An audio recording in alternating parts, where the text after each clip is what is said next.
Dikasih Tuhan kita, Shalom, Horas. Puji Tuhan Bapak Ibu sekalian, kita bisa berjumpa kembali pada hari Minggu yang indah ini, Minggu ke-19 setelah Trinitatis. Banyak yang dipanggil, tetapi sedikit yang dipilih. Walaupun cuaca seperti malu-malu terang, mendung-mendung sedikit, karena tadi malam juga hujan ya. Ada yang di rumahnya tadi malam tidak hujan? Semuanya hujan namanya, dan sepertinya membuat kita agak kurang fit, tapi tetap harus semangat untuk mendengarkan firman Tuhan. Oleh karena itu firman Tuhan yang menjadi evangelium atau khotbah bagi kita Bapak Ibu sekalian ialah yang diambil dari Matius pasal 22 ayatnya yang pertama sampai dengan ayat 14. Sekali lagi dari Matius 22 ayat 1 sampai dengan ayat 14. Bapak Ibu mari kita membacanya secara responsorial atau secara berganti-gantian. Saya akan mulai dari ayat yang pertama. Di bawah berikut perumpamaan tentang perjamuan kawin. Lalu Yesus berbicara pula dalam perumpamaan kepada mereka.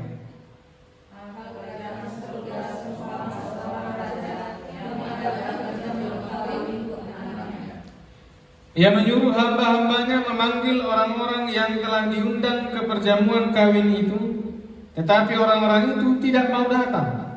Ia menyuruh pula hamba-hamba lain bertanya, kata-kata kepada orang-orang yang diundang itu, sesungguhnya hidangan telah disediakan, lembu-lembu jantan dan ternak peliharaanku telah disembelih, semuanya telah tersedia, datanglah ke perjamuan kawin itu. Tetapi orang-orang yang diundang itu tidak mengindahkannya. Ada yang pergi ke ladangnya, ada yang pergi mengurus usahanya.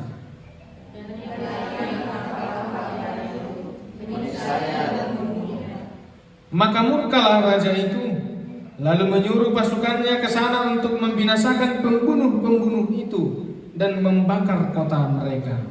Sesudah itu ia berkata kepada hamba-hambanya, perjamuan kawin telah tersedia, tapi orang-orang yang diundang ini tidak layak.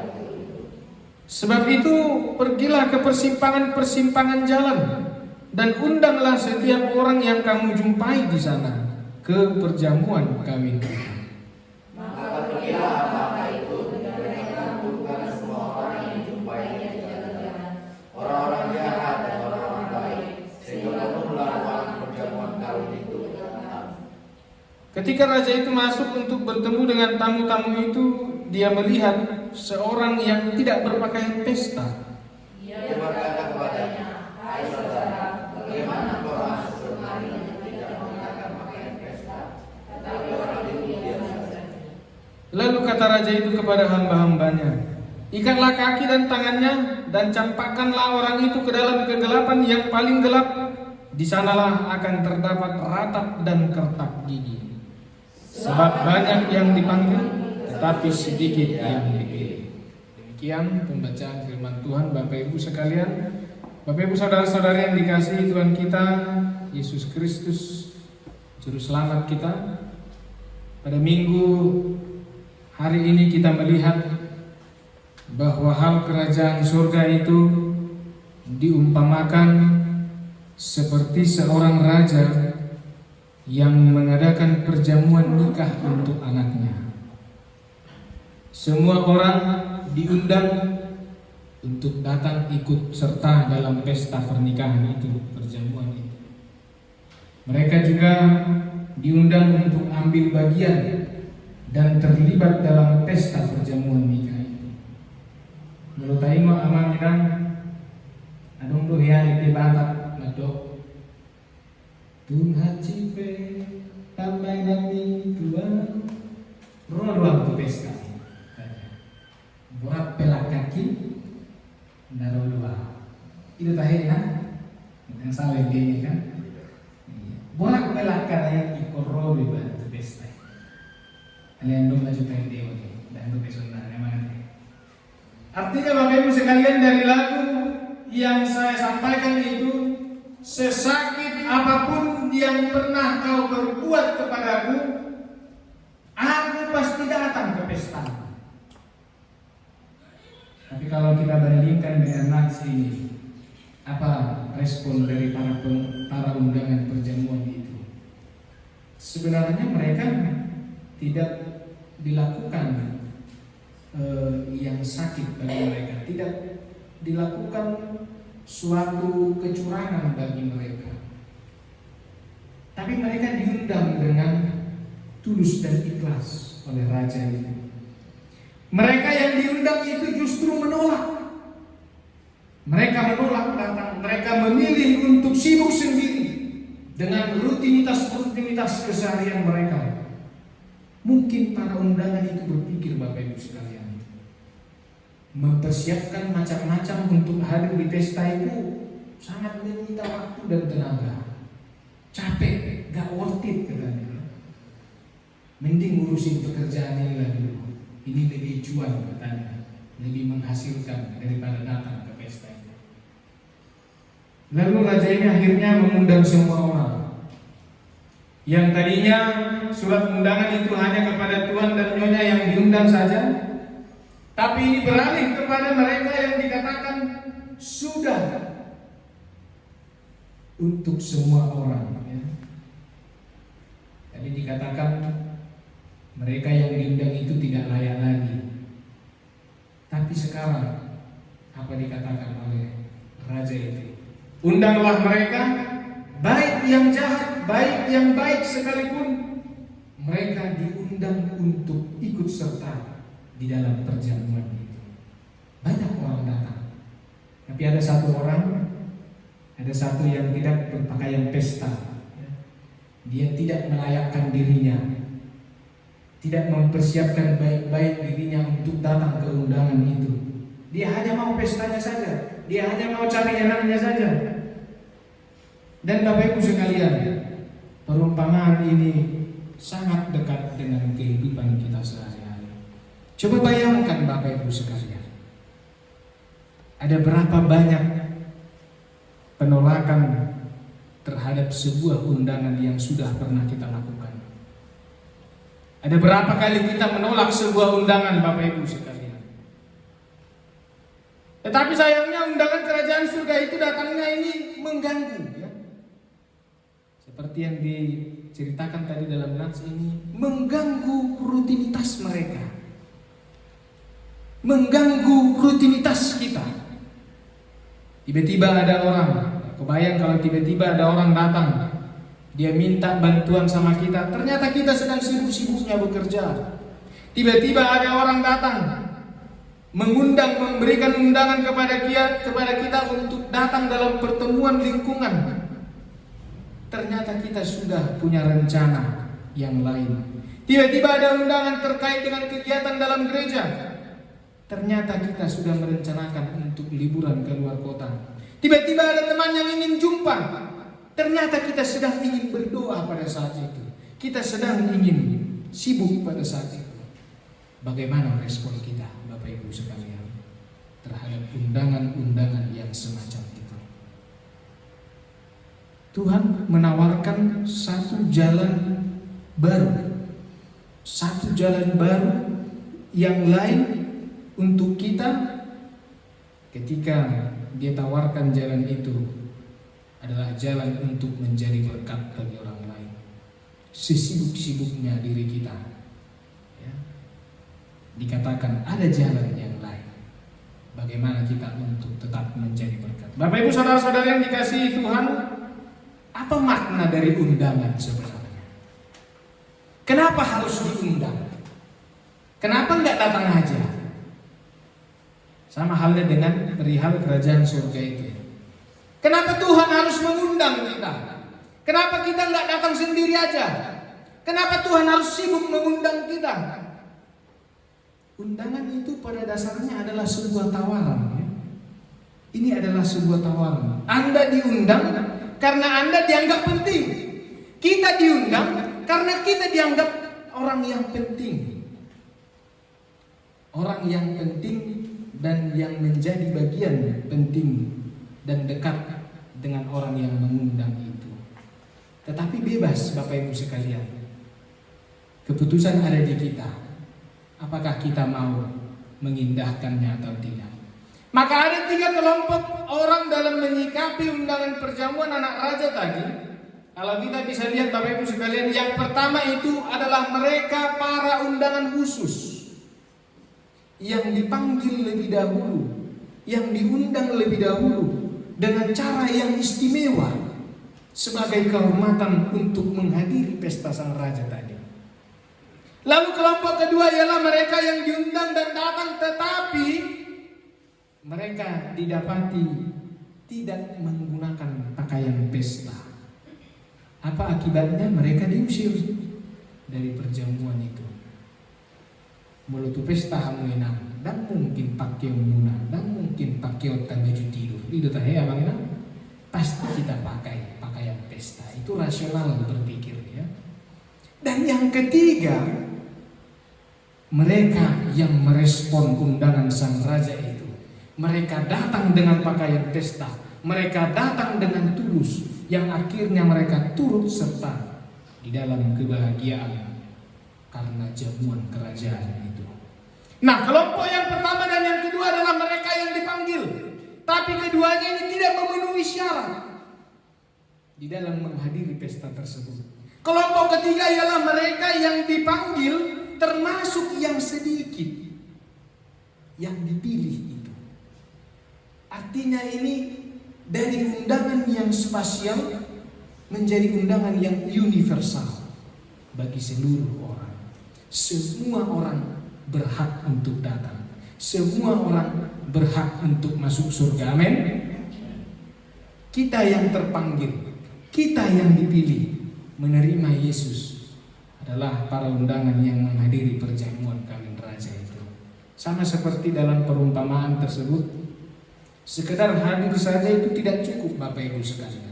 Sekedar mengikuti perjamuan itu saja tidak cukup ternyata Bapak Ibu sekalian. Tetapi hanya orang-orang yang layak, yang mengenakan pakaian pesta, itu yang boleh mengikutinya. Nah, sekarang Bapak Ibu sekalian, kalaulah misalnya presiden mengundang kita dalam perjamuan atau pesta pernikahan anaknya, sanggup dopetahe kita menolak itu? Masih sanggup gak kita menolak itu? Jangan-jangan orang-orang pada kecewa sama kita kan? I hope dah. Nah diundang kok dan rokok. Sayang nah itu awian dengan ini kan? Karena orang penting. Sama seperti tadi. Dia raja. Tapi perbedaannya apa Bapak Ibu sekalian? Dia sang raja yang mengundang itu, dia tidak meminta upeti. Dia tidak meminta memungut kepeng sama mereka. Dia tidak meminta mahar. Dia tidak mengharapkan tupak dari para undangannya itu. Tapi dia raja yang murah hati. Kenapa dia raja yang murah hati? Yang dia minta hanyalah kesiapan hati mereka untuk menghadiri perjamuan itu. Kalau kita pesta masih malu kalau nggak ada tupaknya inangkan. Itu. Tapi raja itu, dia raja yang murah hati. Dia tahu jamuannya itu jauh lebih berharga. Jamuan itu jauh lebih dibutuhkan oleh para undangan itu. Itu sebabnya dia mengundang mereka dengan tulus. Maka dia tidak menuntut imbalan.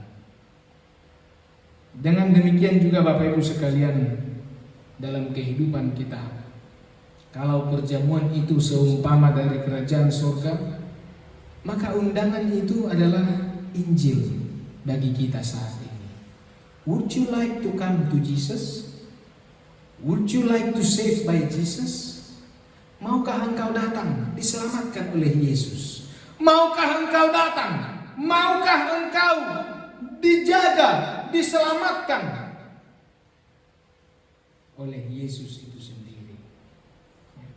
Maka tidak ada dosa yang terlalu besar, tidak ada dosa yang terlalu hitam, sehingga itu tidak bisa diampuni oleh Tuhan.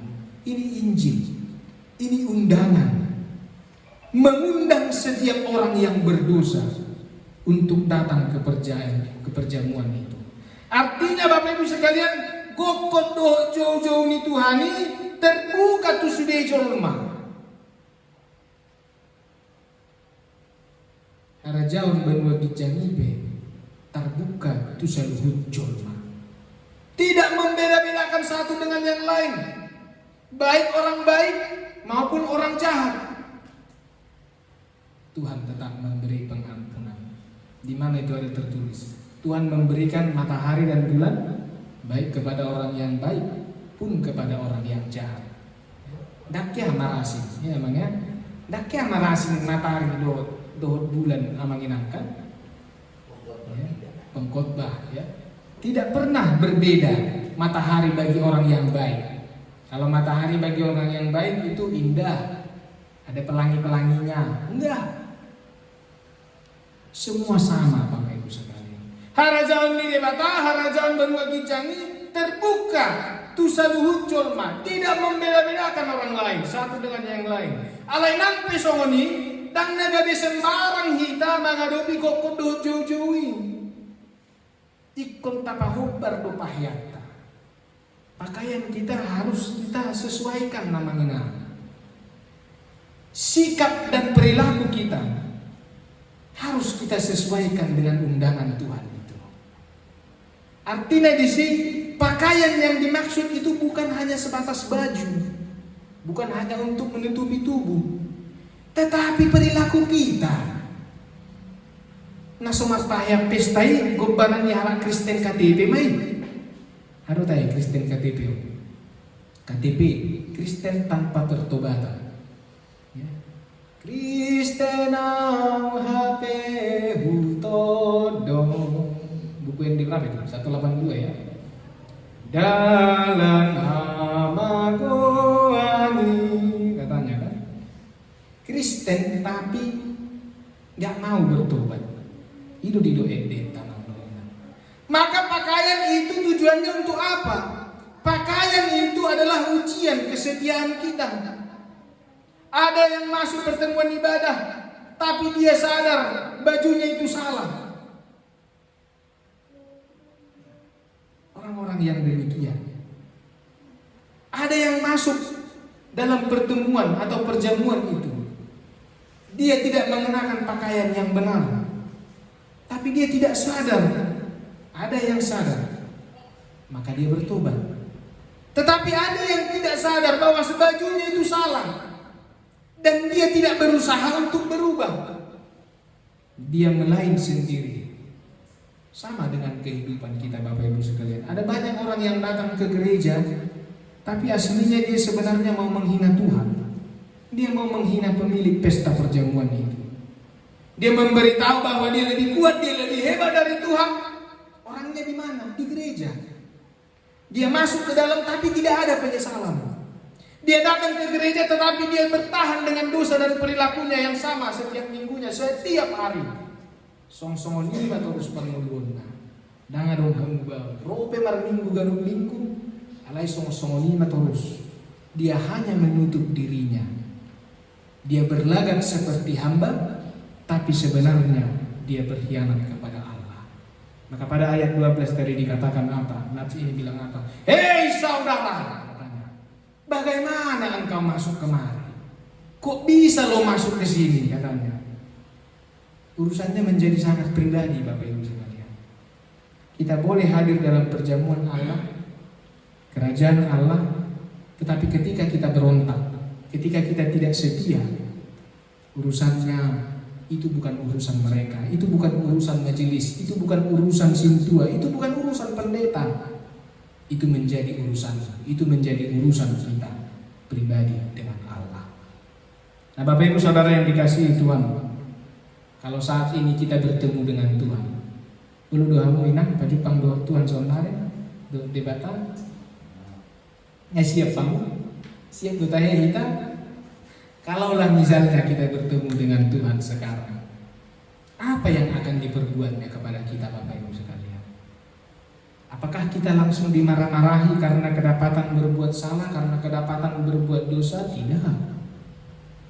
Ataukah kita akan disanjung-sanjung oleh Tuhan ketika kita didapati sedang menolong orang lain, sedang berbuat kebaikan? Itu pun tidak. Atau mungkin kita diajari, dinasehati, dikotbahin tentang kebenaran hidup? Tidak. Lukas 22 ayat 3 bilang apa?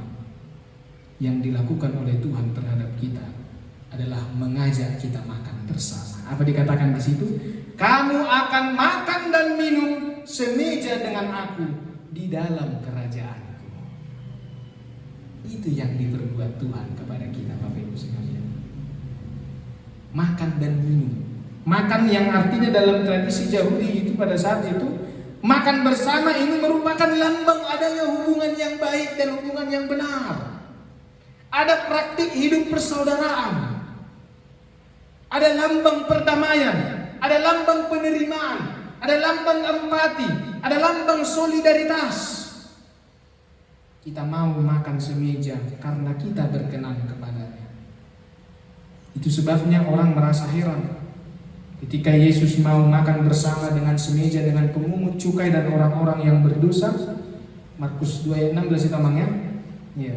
Yang mau dibuktikan oleh Yesus apa? Yang mau dibuktikan oleh Yesus adalah bahwa Yesus bersedia menerima dan mengampuni mereka. Yesus bersedia menerima keberdosaan kita. Yang menjadi pertanyaannya Bapak Ibu sekalian, sudahkah kita siap diundang oleh Tuhan?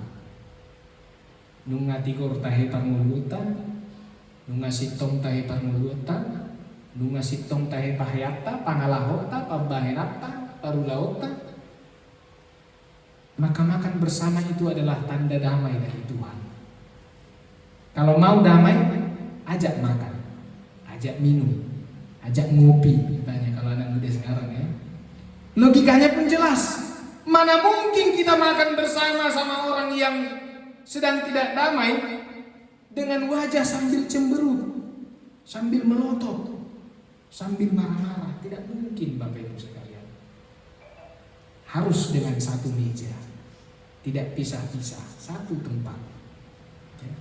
Tak enaklah, bisa bahaya katanya ya. Kesedak nanti makannya kalau sambil cemberut, sambil melotot. Apa kau katanya kan? Sambil makan, tidak mungkin. Ya. Tapi kalau kita duduk semeja bersama-sama dengan dia, terutama di tengah-tengah keluarga, komunikasi terbaik antara orang tua dan anak itu adalah di mana? Di meja makan, Bapak Ibu sekalian. Sebenarnya dilarangnya makan sambil bicara kan? Tapi itulah tempat paling baik untuk berkomunikasi di tengah-tengah keluarga. Ketika makan bersama, kalau duduk semeja makan bersama, tentu kita mau berdamai dengan orang tersebut. Tentu kita mau berdamai, tentu kita mau bersukacita dengan orang-orang yang ada di sekitar kita. Banyak yang terpanggil, tetapi sedikit yang terpilih. Banyak yang diundang, tetapi sedikit yang dipilih. Banyak yang mendengar, tapi sedikit yang melakukan, Bapak Ibu sekalian. So make it balance. Buat itu seimbang. Jika Tuhan memanggil dan memilih kita pada saat ini, di posisi kita saat ini, apakah sebagai ibu rumah tangga, apakah sebagai pencari nafkah, imam di tengah-tengah keluarga, ataupun sebagai anak, Tuhan percaya bahwa melalui kehadiran kita ada damai sejahtera yang Tuhan berikan bagi kita. Amin. Maka buatlah itu seimbang. Ketika Tuhan memanggil dan memilih kita, jangan lupa terhadap panggilan kita. Amin. Kita berdoa. Terima kasih ya Tuhan Allah Bapa, buat kasih setia Tuhan dalam kehidupan kami.